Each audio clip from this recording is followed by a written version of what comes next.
आज एक बार फिर अखिलेश यादव योगी सरकार पर जमकर बरसते हुए नजर आए। मीडिया से बात करते हुए अखिलेश यादव ने कहा कि सरकार अपने बजट का पैसा खर्चा नहीं कर पा रही है, वो किसानों को धोखा दे रही है। जब इनसे सवाल पूछा जाता है तो ये पीछे भाग जाते हैं। जाति जनगणना पर बोलते हुए अखिलेश यादव ने कहा कि जातीय जनगणना के बगैर उत्तर प्रदेश का विकास हो नहीं सकता। यहाँ अगर राम राज्य लागू करना है तो पहले समाजवाद लागू करना होगा, क्योंकि समाजवाद ही राम राज्य है। आइए आपको सुनवाते हैं कि मीडिया से बात करते हुए अखिलेश यादव ने क्या कहा है।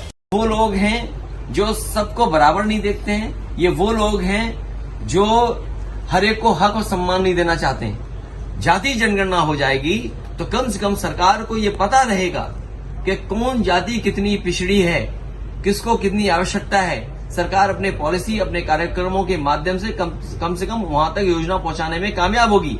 आज बहुत सारी जातियां हैं जिन तक तमाम योजनाएं नहीं पहुंच पा रही हैं। ये जाति जनगणना खुशहाली का रास्ता होगा। जाति जनगणना समाज में जो एक दूसरे के प्रति भारतीय जनता पार्टी समय समय पर भेदभाव पैदा करती है, खाई पैदा करती है, वो खाई खत्म होगी। कि समाजवाद मृगतृष्णा है और न जाने क्या क्या कहना। जिस भाषण से उन्होंने वो लाइनें निकाली हैं, मुझे दुख है इस बात का। भारतीय जनता पार्टी को समाजवाद सीखने के लिए इतने लाइनें ढूंढनी पड़ी, अंग्रेजी को हिंदी में करना पड़ा। हमें भारत के लोगों को याद है कि अंग्रेजों को भगाने के लिए न जाने कितने लोगों ने कुर्बानी दी है।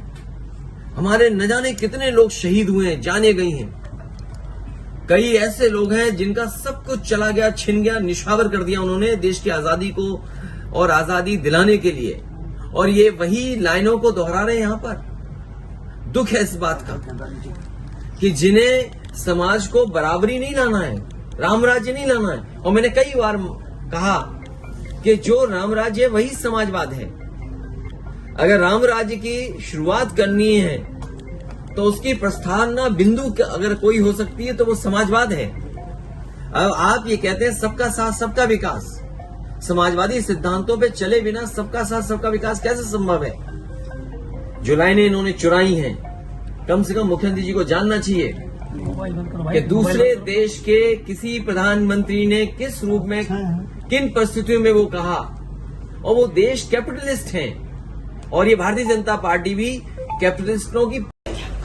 मैं सदन में नहीं रह पाया, और जिस दिन मैं नहीं रह पाया उसी दिन भारतीय जनता पार्टी और नेता सदन ने समाजवाद को लेकर के बड़ी टिप्पणी की है।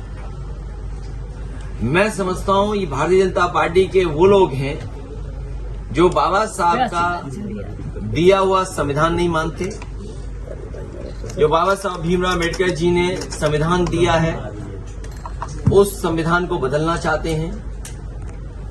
ये समाजवाद शब्द तर्क में ये सरकार कह रही कि बाद में आया, लेकिन अगर हम अपने समाज को देखें या हम अपने समाज को समझें तो भारतीय समाज हमेशा समाजवादी समाज के रूप में ही आगे बढ़ा है, जिसमें समाज के लोगों ने एक दूसरे का सम्मान करना, एक दूसरे को कैसे साथ लेकर के जाएं, और जो हमारे संविधान में व्यवस्था दी है कि हमारा जो समाज बने वो समता मूलक समाज बने।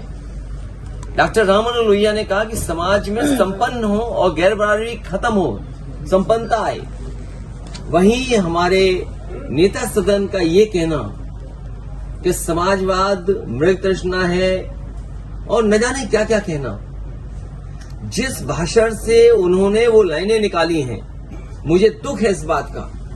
भारतीय जनता पार्टी को समाजवाद सीख सवाल किए थे, एक भी सवाल का जवाब नहीं दे पाए।